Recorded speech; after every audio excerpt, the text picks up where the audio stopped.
everybody, horticulturist Gary Bachman. Time for another daily dose of hort.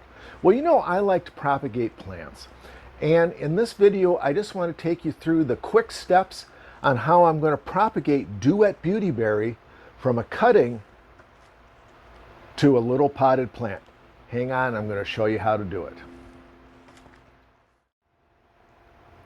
Now the first thing that I need to do with these cuttings is I'm going to strip the leaves off, these bottom leaves like this. And you do this with most cuttings anyways, because what you're doing, you're removing sources of water loss on this plant. And I'm also going to, since these leaves are a little big, I'm going to go ahead and I'm just going to go ahead and chop these in half. And that will, stop water loss because look, there's no roots on it, right?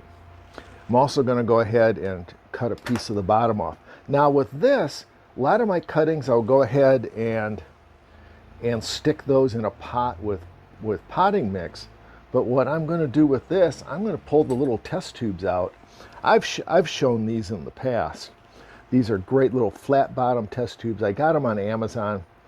These are really handy for when you're propagating cuttings just in water. Instead of having cups and glasses all over the place, I have these little cute little test tubes and just do that with that cutting.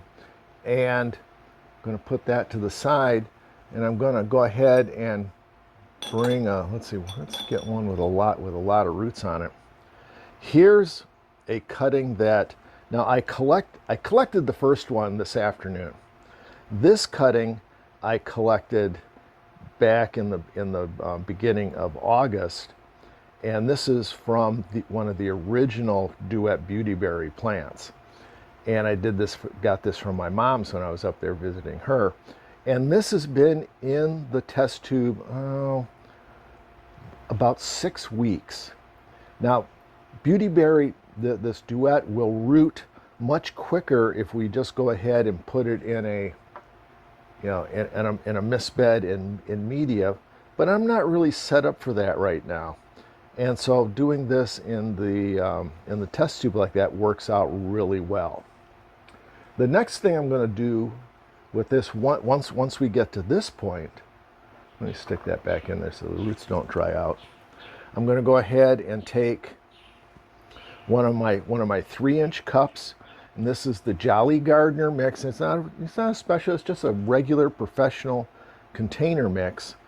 And I'm going to go ahead and just use my index finger and dibble down, right, like two knuckles down.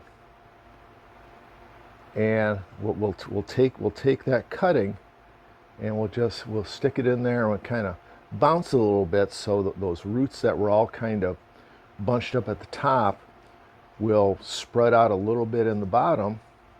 And now once that's done, we just go ahead, I'll take my lab wash bottle.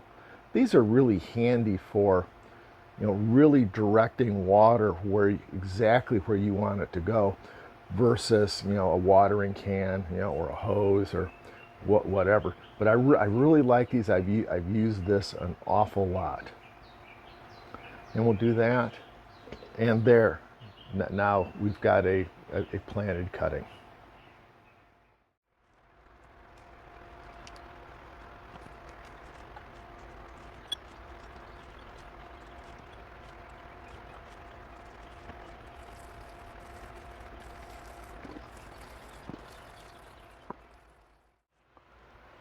Okay, so now I've got my cuttings that I rooted in the little test tubes. I've got 7 of them here.